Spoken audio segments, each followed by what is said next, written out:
کہ اسی جلسہ کی جگہ پہ اگر کوئی آرکسٹرا ہو جاتا اور جوان لڑکیاں اگر ڈانس کرتی ہوئی نظر آتی، یہ جوان چھوڑو بہت سے بزرگ بھی آپ کو نظر آتے اور بڑے بڑے جس کو دکھائی بھی نہیں دیتا وہ بھی چشمہ لگا کر کے دیکھتے۔ نحمده ونستعینه ونستغفره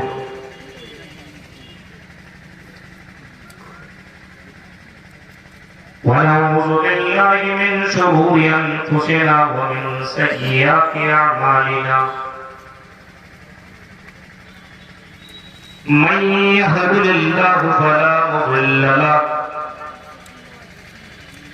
ومن يضلل فلا هادي له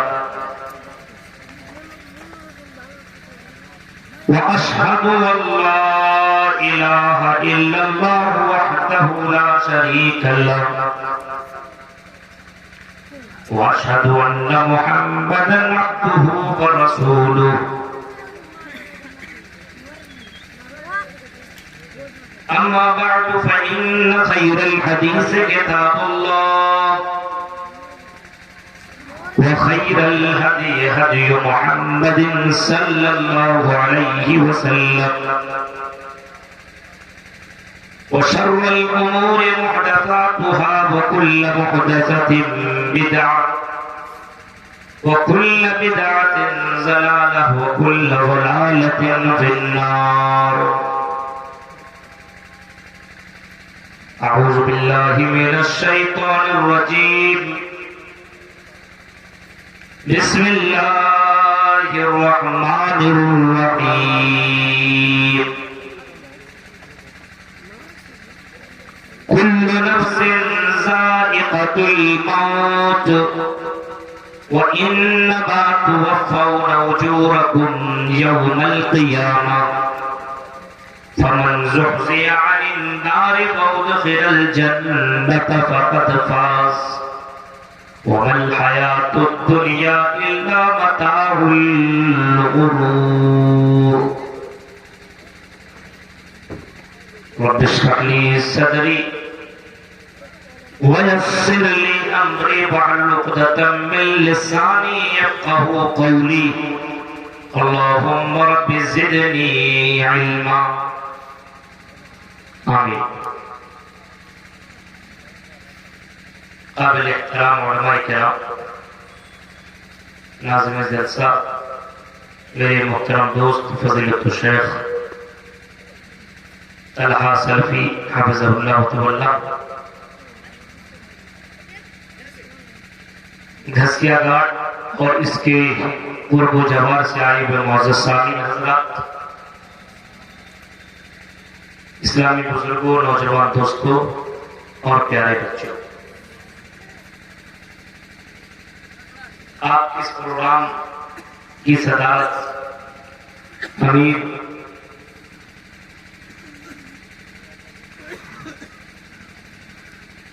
شیخ اصغر امام مہدی حفظہ اللہ تعالی کر رہے تھے، اور اتنا بڑا پروگرام گھسیا گھاٹ میں رکھا گیا، پنڈال اور یہ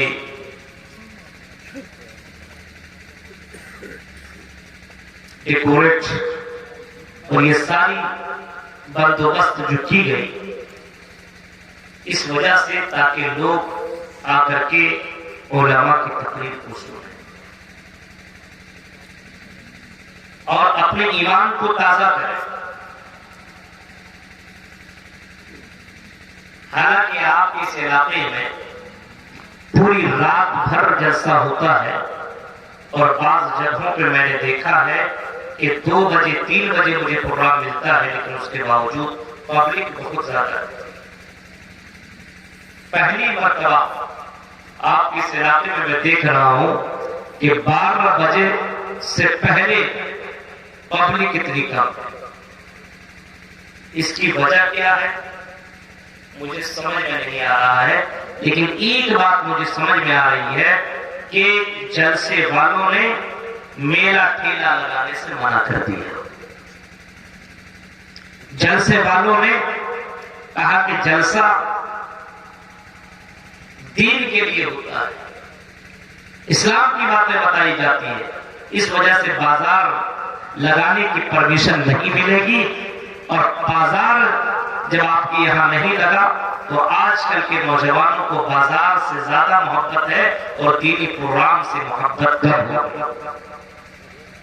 ایک وجہ تو یہ سمجھ میں آئی، اور دوسری وجہ کل یہاں پہ عورتوں کا پروگرام رکھا گیا تھا، اور آج کس پروگرام میں عورتوں کو آنے کے لیے بالکل منع کر دیا گیا، تو عورتوں کے نہ ہونے کی وجہ سے مردوں کی کمی ہو گئی۔ ایک دوسری وجہ مجھے یہ سمجھ میں آئی، کیونکہ بعض لڑکوں کو میں نے دیکھا کہ جلسہ سننے کم جاتے ہیں اور لڑکیوں کے چکر میں زیادہ جاتے ہیں، لڑکیوں کے چکر میں۔ اب جب پتا چلا کہ جلسے میں لڑکی نہیں ہوگی تو جا کے کیا فائدہ؟ تقریر تو سننا ہے نہیں، کتاب سننا تو سننا ہے نہیں، مولویوں کی باتیں کون سنے؟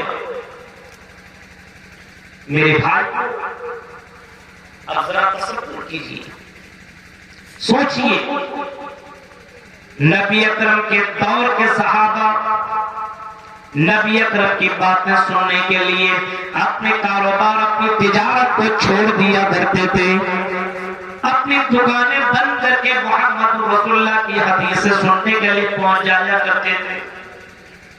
وہ نبی سے محبت کرنے والے لوگ تھے، نبی اکرم کی باتیں سننے کے لیے اپنی دکانیں بند کر کے محمد رسول اللہ کی محفل میں پہنچ جایا کرتے تھے۔ آپ نے حضرت عقبہ ابن عامر کا نام بھی سنا ہوگا۔ حضرت عقبہ ابن عامر بکریاں چرایا کرتے تھے اور بکریوں کی دیکھ ریکھ کیا کرتے تھے، ان کی ساتھی حضرات بھی بکریاں چرایا کرتے تھے۔ نبی اکرم کا پیغام حضرت عقبہ ابن عامر کے کانوں تک بھی پہنچا۔ ایک رسول آیا ہوا ہے مدینہ کی دھرتی میں، محمد جس کا نام بتایا جاتا ہے، اور وہ بڑی پیاری باتیں بتایا کرتے ہیں۔ حضرت عقبہ ابن عامر نے اپنے بکریوں کو اپنے دوستوں کو دیا، اور بکریوں کو رکھنے کے بعد حضرت عقبہ ابن عامر محمد رسول اللہ کے دربار میں پہنچے، اور محمد رسول اللہ کے دربار میں پہنچنے کے بعد حضرت عقبہ ابن عامر نے نبی کی باتیں سنی، اور نبی کی باتیں سننے کے بعد جب دوبارہ اپنے بکریوں کے پاس آئے، اور بکریوں کے پاس آنے کے بعد اپنے ساتھیوں سے کہا، میرے ساتھیوں جاؤ تم نبی کی باتیں سن کر کے آنا اور مجھے بھی بتا دینا۔ ان کے ساتھی نبی کی باتیں سن کر کے آیا کرتے تھے اور حضرت عقبہ ابن عامر کو بتایا کرتے تھے، لیکن حضرت عقبہ ابن عامر کو اطمینان و سکون نہیں ملتا تھا۔ جو نبی اکرم سے ڈائریکٹ سنا کرتے تھے ان کا کچھ اور کا فائدہ ملتا تھا، لیکن ان ڈائریکٹ ان کو لطف نہیں آ رہا تھا۔ اس نے فیصلہ کیا کہ اب میں بکریوں کو نہیں چراؤں گا، اور بکریوں کو اپنے دوستوں کو دے دیا۔ اور میرے دوستوں، ان بکریوں کو تم رکھو، ان بکریوں کی تجارت تم کرو۔ اے میرے دوستوں، ان بکریوں کو تم رکھو، اب ہمیں تجارت کی ضرورت نہیں ہے۔ میں نکلا محمد رسول اللہ کی حدیث سننے کے لیے، میں نکلتا ہوں نبی کی باتیں سننے کے لیے۔ عقبہ ابن عامر محمد رسول اللہ کے پاس جاتے ہیں اور کہتے ہیں، یا رسول اللہ، مجھے اصحاب صفہ میں جگہ دے دیجئے۔ اے اللہ کے نبی، آپ کے پاس رہ کر کے میں آپ کی باتیں سننا چاہتا ہوں، میں حدیثیں یاد کرنا چاہتا ہوں، میں اسلام کو جاننا چاہتا ہوں۔ اے نبی، آپ سے دور رہتا ہوں تو مجھے دل نہیں لگتا ہے۔ ایسے نبی کے صحابہ تھے۔ اور آج ہمارے یہاں دیکھیے کتنے دور دور سے مولویوں کو بلاتے ہیں تقریر سنانے کے لیے، اور اپنے اپنے بستروں میں مست ہیں۔ آج آخرت کی کوئی فکر نہیں ہے، مرنے کی کوئی فکر نہیں ہے۔ ابھی آپ نے ترکی کے اندر اور سیریا کے اندر آپ نے دیکھا، آپ نے سوشل میڈیا کے اندر وہ ویڈیو گردش کر رہی ہے، آپ دیکھ رہے ہیں کہ لوگ جا رہے ہیں اور زمین ہلنے لگی، دھرتی کانپنے لگی، لوگ ادھر اور ادھر بھاگنے کی کوشش کر رہے ہیں، لیکن اچانک تھوڑی دیر کے اندر بڑی بڑی بلڈنگیں، بڑی بڑی عمارتیں زمین کے اندر گر جاتی ہے، بہت سے لوگ چند سیکنڈوں کے اندر زمین کے اندر چلے جاتے ہیں، بہت سے لوگ لاکھوں کے مجمع میں مر گئے۔ میرے پیارے ساتھیوں، غور کرو، تصور کرو، ہمیں اور آپ کو موت کی کوئی فکر نہیں ہے، ہمیں اور آپ کو مرنے کے بارے میں کوئی ٹینشن نہیں ہے۔ میرے پیارے ساتھیوں، ہمیں دنیا کے اندر دنیا سے محبت ہو گئی ہے، اسی وجہ سے اللہ کے نبی صلی اللہ علیہ وسلم نے کبھی فرمایا تھا ایک دور ایسا آئے گا یوشک الامم تداعی علیکم کما تداعی الاکلۃ الی قصعتھا، ایک دور ایسا آئے گا کہ تمہاری تعداد تو بہت زیادہ ہوگی لیکن تمہارا ویلو بہت ہی زیادہ کم ہو جائے گا، بہت کم ہوگا تمہارا ویلو، کوئی ویلو نہیں ہوگا، تمہاری تعداد تو ہوگی لیکن تمہارا ویلو کچھ بھی نہیں ہوگا۔ اللہ کے نبی صلی اللہ علیہ وسلم نے باقاعدہ یہ بھی فرمایا کہ اس دور میں تمہارے اندر ایک بیماری آ جائے گی اور وہ بیماری بہن کی بیماری ہوگی۔ صحابہ نے پوچھا کہ اللہ کے رسول یہ بتائیے وَمَا الْبَحْرُ یا رسول اللہ، اے اللہ کے رسول یہ بہن کی بیماری کیا ہے؟ بہن کس کو کہتے ہیں؟ آپ نے جو جواب دیا تھا وہ جواب یہی تھا حب الدنیا وکراہیت الموت، تم لوگ دنیا سے محبت کرنے لگو گے اور تم موت سے نفرت کرنے لگو گے۔ تم محبت حب الدنیا وکراہیت الموت، کچھ لوگ ایسے آئیں گے جن کے دلوں کے اندر بہن کی بیماری ہوگی، اور آپ نے بہن کی تفسیر بھی آپ نے بتائی اور آپ نے فرمایا بہن یہ حب الدنیا وکراہیت الموت، دنیا سے محبت ہوگی اور تمہیں آخرت سے نفرت ہو جائے گی، موت سے تمہیں نفرت ہو جائے گی۔ آج ہم اپنی آنکھوں سے موت، آج ہم اپنی آنکھوں سے بہت سے لوگوں کو مرتے ہوئے دیکھ رہے ہیں۔ ہم نے کئی جنازے کو ہم نے اپنے کاندھوں میں لے کر کے قبرستان تک بھی پہنچایا ہے، ہم نے قبروں کے اندر ڈالا ہے، ہم نے اپنے بھائیوں کو بھی دفن کیا ہے، ہم نے اپنے چچاؤں کو بھی دفن کیا ہے، ہم نے اپنے پاپوں کو بھی دفن کیا ہے، ہم نے اپنے بھائیوں کو بھی دفن کیا ہے قبر کے اندر، لیکن ہمیں پھر بھی آخرت سے ذرہ برابر لگاؤ نہیں ہے، ہمیں اس دنیا سے محبت ہو گئی ہے۔ ہائے دنیا، ہائے دنیا، ہائے دنیا، حالانکہ اللہ کے نبی فرماتے ہیں کہ ہائے دنیا کہنے والوں سنو، یہ دنیا تمہیں دھوکہ دینے والی ہے، اور اس دنیا سے اپنے آپ کو بچاتے رہو اور اس دنیا سے بچتے رہو۔ اور قرآن چیخ کر کے کہتا ہے وَمَا الْحَيَاةُ الدُّنْيَا إِلَّا مَتَاعُ الْغُرُورِ، یہ دنیا تو دھوکہ دینے والی ہے، یہ دنیا دھوکہ دینے والی ہے، لیکن اس دنیا کی چمک دمک کے اندر ہم اور آپ کتنے زیادہ ڈوبے ہوئے ہیں۔ آج دنیا سے محبت ہے، آخرت سے نہیں، دنیا سے محبت۔ نفس ذائقۃ الموت، ہر نفس کو موت کا مزہ چکھنا ہے، ہر کسی کو ایک نہ ایک دن مرنا ہے، آج نہیں تو کل ہماری اور آپ کی موت آئے گی، ہر کسی کو مرنا ہے۔ میرے بھائیو، مرنے سے پہلے یہ سوچو ہماری زندگی کے اندر ہم نے کتنی نیکیاں کی ہے، یہ سوچو اگر ہماری موت آج ہو جائے تو ہم جنت کے اندر جائیں گے کہ جہنم کے اندر جائیں گے؟ اگر آج ہی اللہ تعالیٰ ہمیں مار دے تو ہمارے پاس نیکیاں کتنی زیادہ ہے۔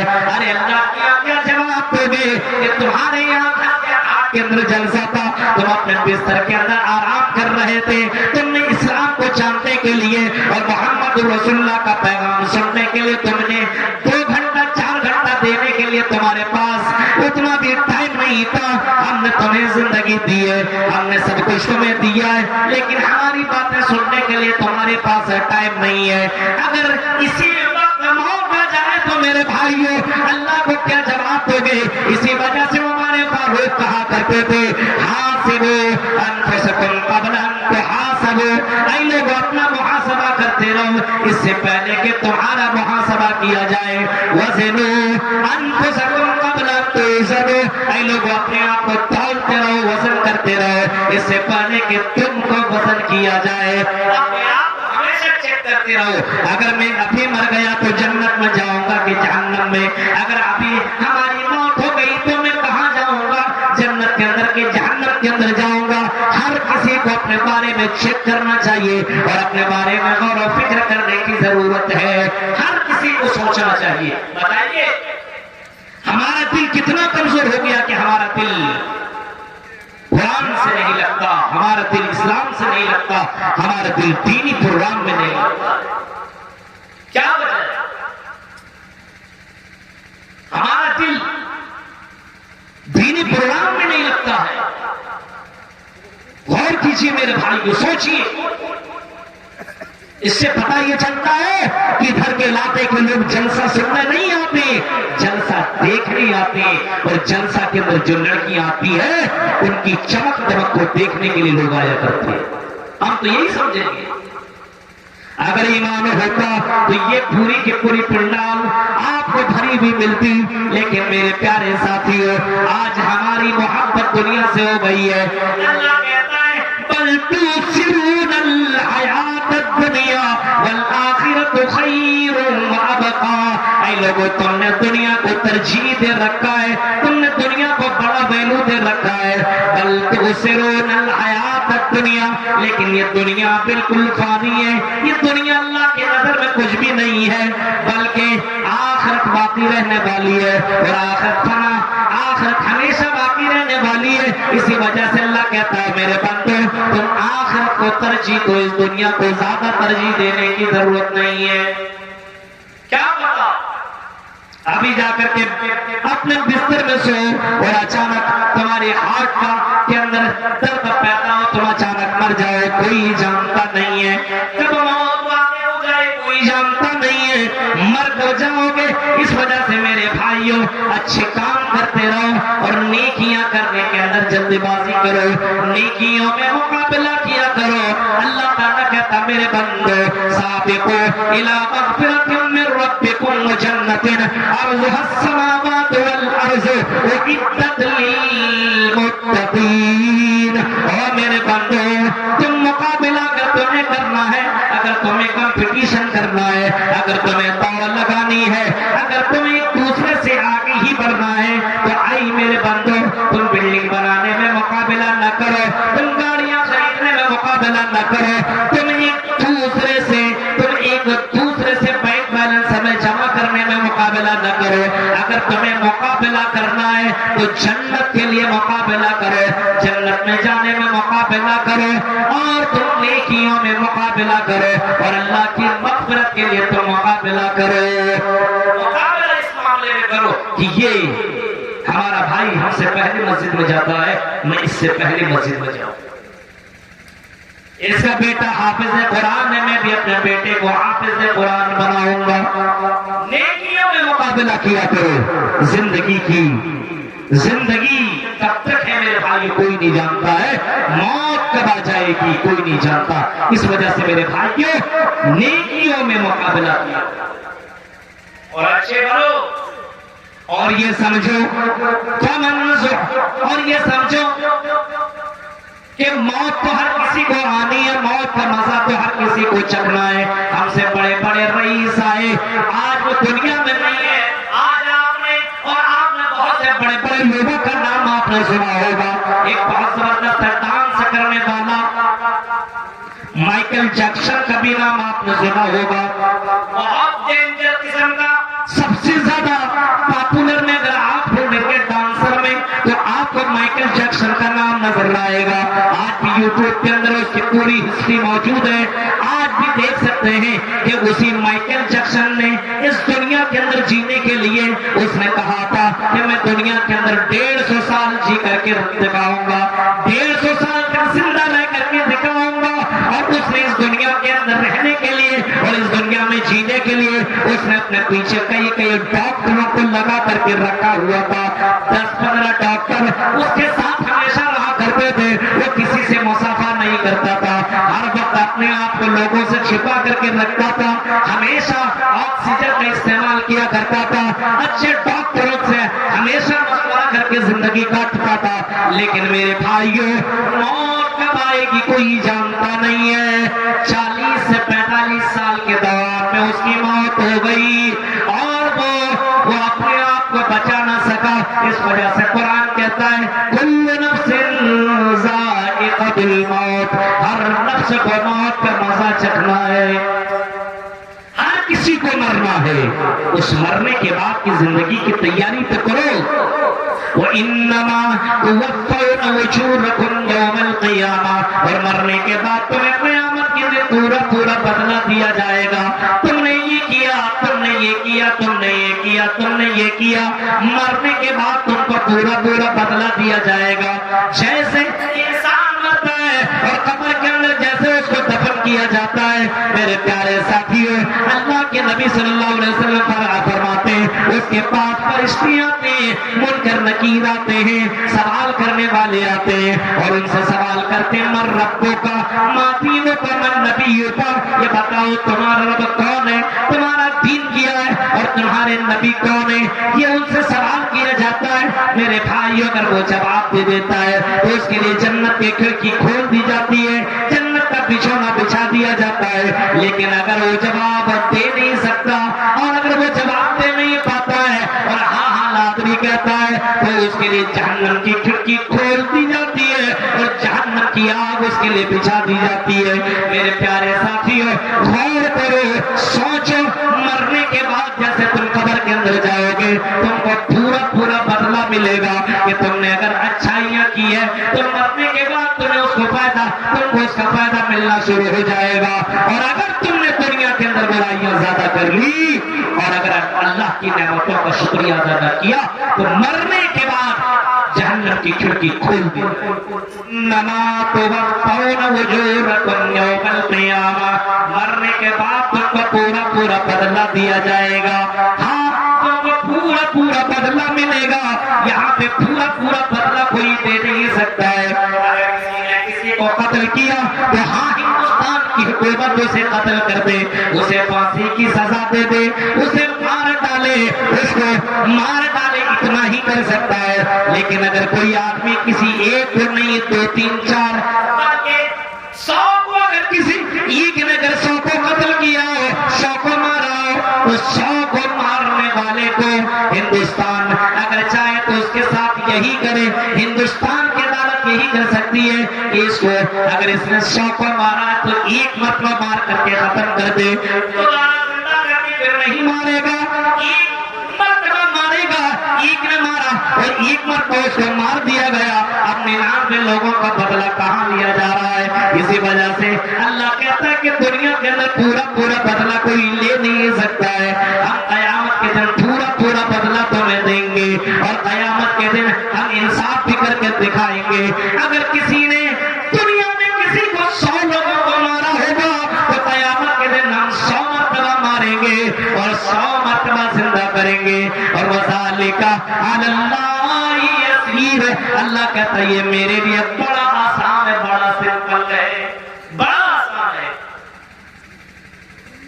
پھر آگے اللہ فرماتا ہے فَمَنْ زُحْزِحَ عَنِ النَّارِ وَأُدْخِلَ الْجَنَّةَ فَقَدْ فَازَ، ارے جس کو جہنم سے اللہ تعالیٰ بچا لے اور جنت کے اندر انٹری کر لے، جس آدمی کو جہنم سے بچا لیا جائے اور جنت کے اندر داخلہ کر دیا جائے، اللہ کہہ رہا فَقَدْ فَازَ، سب سے بڑا کامیاب آدمی وہی ہے، سب سے بڑا چتر اور سب سے بڑا چالاک اور سب سے بڑا سکسیسفل آدمی وہ ہے جو مرنے کے بعد جنت میں پہنچ جائے، مرنے کے بعد اپنے آپ کو جہنم سے بچا لے۔ میرے پیارے ساتھیوں، غور کرو، یہ زندگی ایک بار ملی ہے، دوبارہ یہ زندگی مل نہیں سکتی ہے۔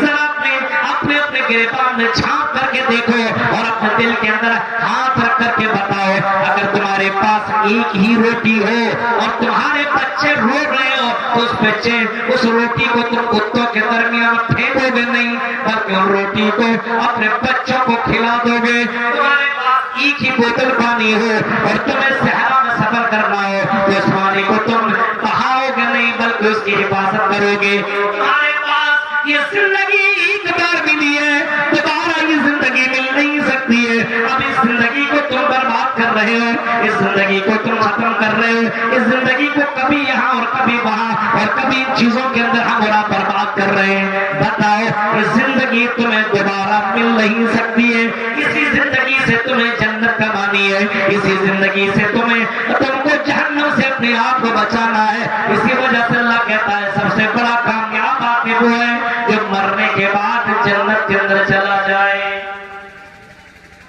جنت کے اندر چلا جائے.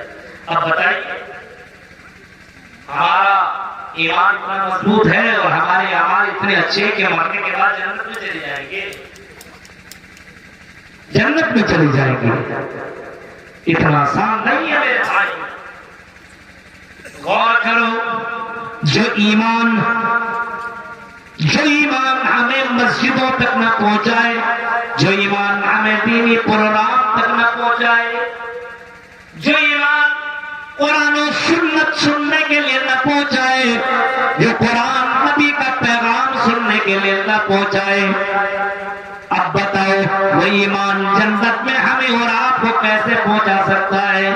جو ایمان مسجد جو آپ کے گھر کے اندر بغل ہی میں اور مسجد سے آزان کی آواز 5 وقت آتی ہے, حی علی الصلاۃ حی علی الفلاح, اور لوگ آؤ نماز کی طرف, آؤ کامیابی کی طرف, کامیابی یہاں رکھی ہوئی ہے. 5 وقت تمہیں بلایا جاتا ہے اور 5 وقت میں تمہارا ایمان اتنا کمزور ہے کہ مسجد تک نہیں جا سکتے ہو. تو بتاؤ اس ایمان کے بلبوتے پہ تم جنت میں کیسے داخل ہوگے؟ وَمَا الْحَيَاةُ الدُّنْيَا إِلَّا مَتَاعُ الْغُرُورِ, یہ دنیا تو دھوکہ دینے والی ہے, یہ دنیا تو دھوکہ دینے والی ہے. ہم سے اور آپ سے پہلے بہت سے لوگ آئے جو اسی مگن میں تھے کہ ہم دنیا کے اندر کما کر کے اپنے بلڈنگیں بناتے رہے, کما کر کے بینک بیلنس جمع کرتے رہے, لیکن اس کو اتنا بھی معلوم نہیں تھا کما کر کے جو وہ رکھ رہا ہے اس کا فائدہ کوئی اور اٹھائے گا, وہ دنیا سے چلا جائے گا. ساتھیوں ذرا تصور کیجئے اور اپنے آپ کو سوچئے کہ ہمیں اور آپ کو کون سے راستے کو اپنانے کی ضرورت ہے. گھسیا گھاٹ اور یہ علاقہ بہت مشہور ہے, یہ کہ مسلمانوں کی تعداد بہت زیادہ ہے, لیکن سمجھ میں بات نہیں آتی ہے کہ قرآن حدیث سننے والوں کی تعداد کم کیوں ہو رہی ہے. قرآن سننے والوں کی تعداد کم کیوں ہو رہی ہے؟ کہیں ایسا تو نہیں ہے برائیاں کر کر کے ہمارا دل بالکل کالا ہو چکا ہے. اللہ کے نبی صلی اللہ علیہ وسلم فرماتے ہیں کہ جب انسان برائی کرتا ہے, ایک برائی کرتا ہے, گناہ کرتا ہے, ان العبد اذا اخطا خطیئۃ نکتت فی قلبہ نکتۃ سوداء. اللہ کے نبی فرماتے ہیں اگر کوئی بندہ غلط کام کرتا ہے تو اللہ تعالیٰ اس کے دل میں کالا دھبا ڈال دیتا ہے, ایک سیاہ دھبا لگا دیتا ہے, ایک بلیک پوائنٹ اس کے دل کے اندر ڈال دیتا ہے. ایک غلط کام کیا اللہ نے اس کے دل میں کالا دھبا ڈال دیا, ایک غلط کام کیا ڈال دیا. اب انسان کو احساس ہوا کہ میں نے غلطی کی ہے, اب انسان اللہ سے معافی مانگے, اے اللہ مجھے معاف کر دے, تو بڑا غفور الرحیم ہے, معاف کرنے والا ہے. تو اللہ تعالیٰ اس بندے کو گناہ کو معاف کر دیتا ہے اور اس کے دل کے اندر جو کالا پوائنٹ ہے, جو بلیک پوائنٹ ہے, اس کو ختم کر دیتا ہے. لیکن اللہ کے نبی فرماتے ہیں اگر وہ گناہ کرتا ہے اور پھر گناہ کرتا ہے اور پھر گناہ کرتا ہے, یعنی گناہ پہ گناہ کرتے چلا جاتا ہے, تو اللہ کے نبی فرماتے ہیں گناہ زیادہ کرنے کی وجہ سے اس کا پورا دل کالا ہو جاتا ہے, پورا دل کالا ہو جاتا ہے. اور اسی کو قرآن نے ران سے تعبیر کیا ہے, اللہ بل ران علی قلوبہم ما کانوا یکسبون. اللہ تعالیٰ کہتا ہے ان کے دلوں کے اندر ران, ان کے دلوں کے اندر زنگ لگ گیا ہے, ان کے دلوں کے اندر زنگ لگ گیا ہے. اب ان کو قرآن کی باتیں اچھی نہیں لگتی ہے, اب ان کو اسلام کا طریقہ اچھا نہیں لگتا ہے, ان کو محمد رسول اللہ کی تعلیم اچھی نہیں لگتی ہے, ان کے دلوں کے اندر زنگ لگ گیا ہے. اور ان کے سامنے موت کے بارے میں بتاؤ, ان کے سامنے قبر کا بیان رکھو, ان کے سامنے عذاب علیم رکھو, ان کے سامنے کچھ بھی بیان کر دو کوئی فرق نہیں. ان کو کیا اچھا لگتا ہے؟ وہی بھوجپوری گانا. اس کو کیا اچھا لگتا ہے؟ Short video. اس کو کیا اچھا لگتا ہے؟ انسٹاگرام. اس کو کیا اچھا لگتا ہے؟ بازار. یہی سب اس کو اچھا لگتا ہے. کیونکہ دل کے اندر زنگ لگ چکا ہے. قرآن کی باتیں اثر نہیں کرتی ہے. محمد رسول اللہ کا فرمان اثر نہیں. نبی اکرم صلی اللہ علیہ وسلم کے ماننے والے صحابہ کو دیکھو. نبی اکرم کے ماننے والے کوئی صحابہ ایسے تھے، اگر اللہ کے نبی صلی اللہ علیہ وسلم فرما دیتے یہ کرو تو اللہ تعالیٰ بڑا خوش ہوگا، یہ کرو تو اللہ تعالیٰ بڑا خوش ہوگا. ایک صحابی ہے جن کا نام حضرت عبداللہ ابن عمر ہے. اللہ کے نبی صلی اللہ علیہ وسلم نے فرمایا اگر حضرت عبداللہ ابن عمر رات کی تاریکی میں اٹھ کر کے تہجد کی نماز پڑھیں، نماز تو پڑھتے ہیں، اللہ کی عبادت کرتے ہیں، لیکن تہجد کی نماز اگر آپ عبداللہ پڑھنے لگے، رات میں اٹھ کر کے تہجد کی نماز پڑھنے لگے تو اللہ کی نظر میں اور زیادہ پیارے ہو جائیں گے. اللہ کے نبی نے یہ بھی فرمایا رات کی تاریکی میں اٹھ کر کے جو نماز پڑھتا ہے ایسے لوگ اللہ کی نظر میں بہت پیارے ہیں. اور کل قیامت کے دن ایسے لوگوں کو پکارا جائے گا، بلایا جائے گا اور اللہ تعالیٰ کہے گا وہ میرے بندے کہاں ہیں جو رات میں اٹھ کر کے تہجد کی نماز پڑھا کرتے تھے اور اپنے آپ کو نیند سے دور رکھا کرتے تھے، بستروں سے الگ رکھا کرتے تھے اور نماز پڑھا کرتے تھے. او میرے بندو تدخل الجنت بسلام، سلامتی کے ساتھ جنت کے اندر انٹری کر جاؤ. حضرت عبداللہ ابن عمر نے نبی اکرم سے ڈائریکٹ یہ جملہ نہیں سنا. کسی صحابی نے بتایا اے حضرت عبداللہ اللہ کے نبی تمہارا تذکرہ کر رہے تھے. اچھا تمہارا نام لے رہے تھے. اچھا کیا اللہ کے نبی نے فرمایا؟ صحابہ نے کہا اے حضرت عبداللہ اللہ کے نبی نے تمہارے بارے میں فرمایا اگر حضرت عبداللہ رات میں اٹھ کر کے تہجد کی نماز پڑھیں تو اللہ کی نظر میں اور زیادہ پیارے ہو جائیں گے، اور زیادہ اچھے ہو جائیں گے، اور زیادہ اللہ کی نظر میں محبوب ہو جائیں گے. حضرت عبداللہ ابن عمر نے یہ جملہ سنا فَكَانَ بَعْدُ لَا يَنَامُ مِنَ اللَّيْلِ إِلَّا قَلِيلًا. اس کے بعد حضرت عبداللہ ابن عمر نے کبھی بھی تہجد کی نماز نہیں چھوڑی. نبی کی بات کو سن لینے کے بعد نبی کی اطاعت کی اور نبی کی بات کو مانا اور تہجد کی نماز انہوں نے کبھی نہیں چھوڑا. میرے پیارے ساتھیوں غور کرو، اس طریقے سے محمد رسول اللہ کو لوگ مانا کرتے تھے. اتنے دنوں سے اعلان ہوا تھا جیسے ہوں گے.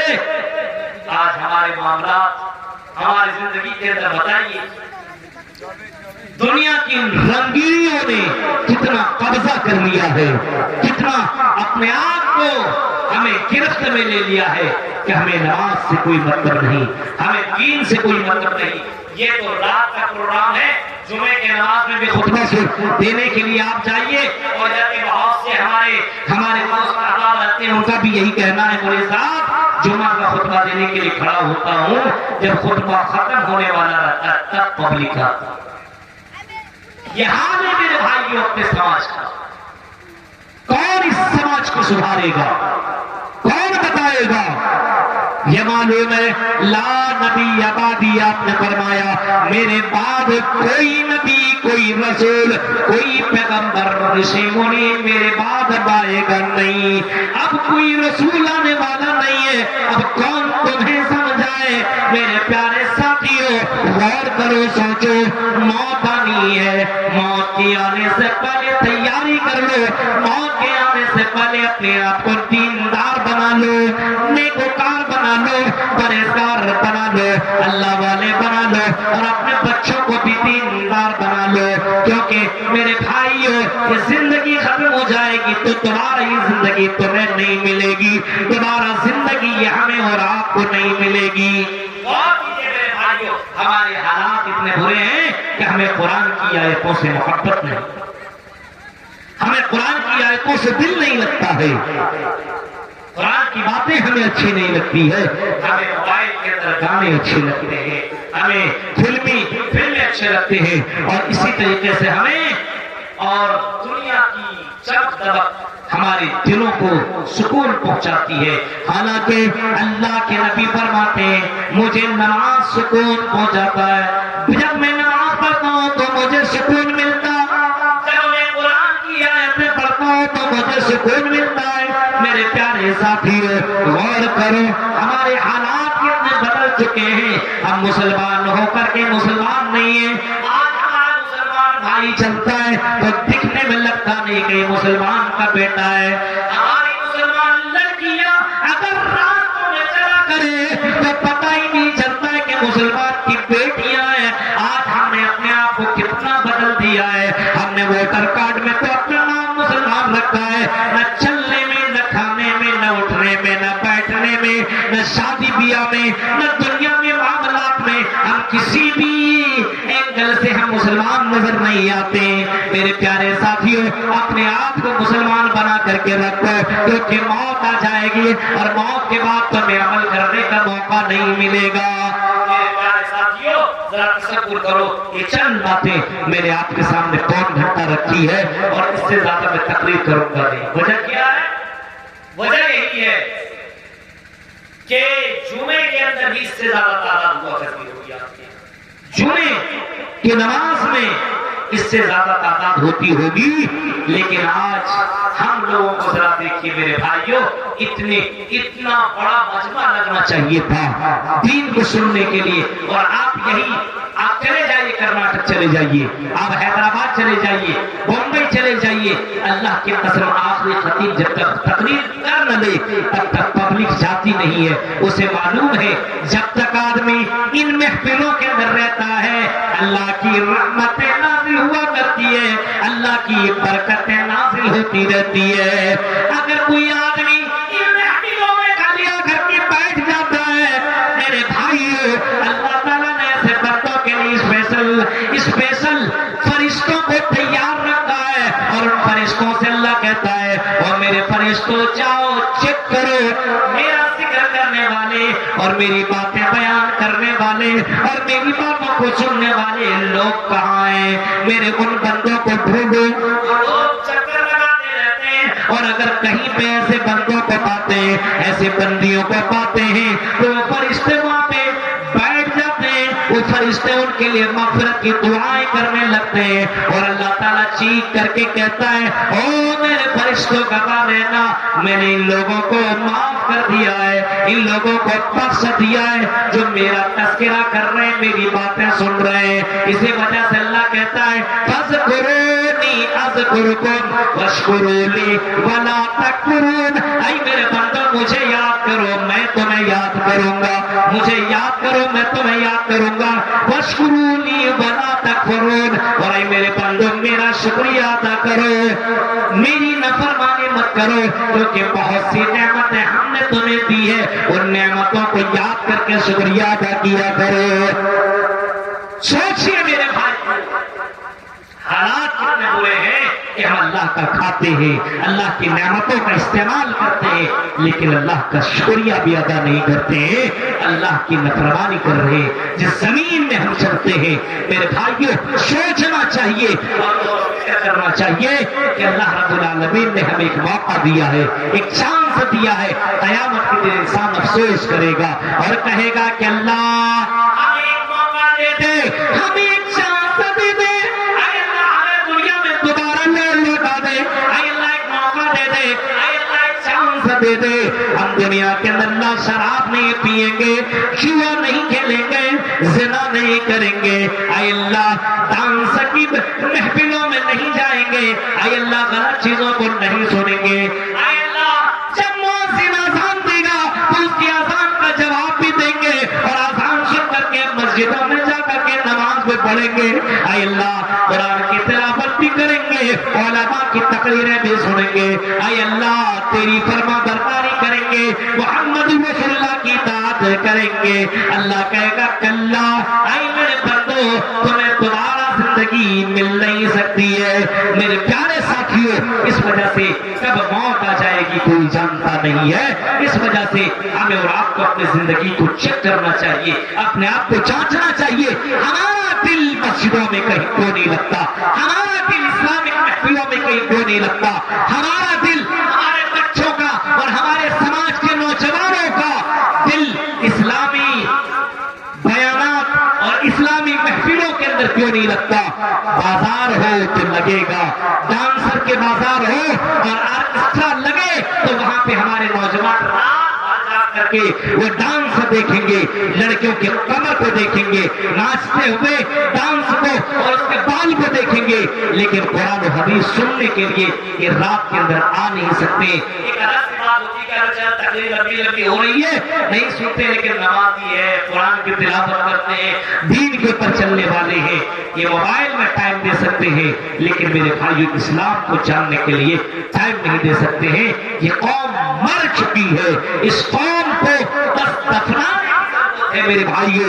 ڈیڈ باڈی باقی ہے, صرف ڈیڈ باڈی, صرف اس کا جسم باقی ہے, روح ختم ہو چکی ہے. اللہ کے نبی نے فرمایا تھا مثل الذی یذکر فیہ والذی لا یذکر فیہ مثل الحی والمیت. آپ نے فرمایا کہ جو آدمی اللہ کا نام لیتا ہے وہ زندہ ہے, اور جو آدمی اللہ کا نام نہیں لیتا ہے وہ آدمی مردہ ہے. گرچہ وہ چلتا ہو, کھاتا ہو, پیتا ہو, لیکن اگر اللہ کا نام نہیں لیتا ہے تو آدمی مردہ. میرے پیارے ساتھیوں, یہ چند باتیں میں نے آپ کے سامنے رکھی, کچھ اور موضوع سوچ کر کے آپ کے سامنے آیا تھا اور بڑی لمبی چوڑی تقریر آپ کے سامنے کرنی تھی, لیکن آپ اسی جگہ حال بیدا کے اندر 25 فروری کو انشاءاللہ میری تشریف آوری ہو رہی ہے, اور ایک الگ موضوع پہ اور ہندو دھرم کی کتابوں سے بہت سی باتیں آپ کے سامنے اس بیان میں, اس پروگرام میں آپ کے سامنے انشاءاللہ پیش کروں گا. یہ چند باتیں تھی, 1 بجنے والا ہے, مجھے بھی جانا ہے, لمبا سفر کر کے میں آپ کے درمیان میں آیا ہوا ہوں. اللہ تعالیٰ سے, کیونکہ کل میرا پروگرام نیپال کی دھرتی کے اندر ہے, نیپال کی سرزمین میں ہے, بہت دور کا سفر کر کے مجھے نیپال پہنچنا ہے. اس وجہ سے میرے بھائیوں یہ چند باتیں میں نے آپ کے سامنے رکھی ہے, اس امید کے ساتھ کہ شاید کوئی اتر جائے تیرے دل میں میری بات. اللہ رب العالمین سے دعا ہے, رب العالمین کہنے والے کو بھی اور سننے والے کو بھی اللہ سب کو اللہ پوری توفیق عطا فرمائے عمل کرنے کی. الہ العالمین ہم سب کو آپس میں اتحاد و اتفاق کے ساتھ زندگی گزارنے کی توفیق عطا فرما. آمین. وآخر دعوانا الحمدللہ رب العالمین.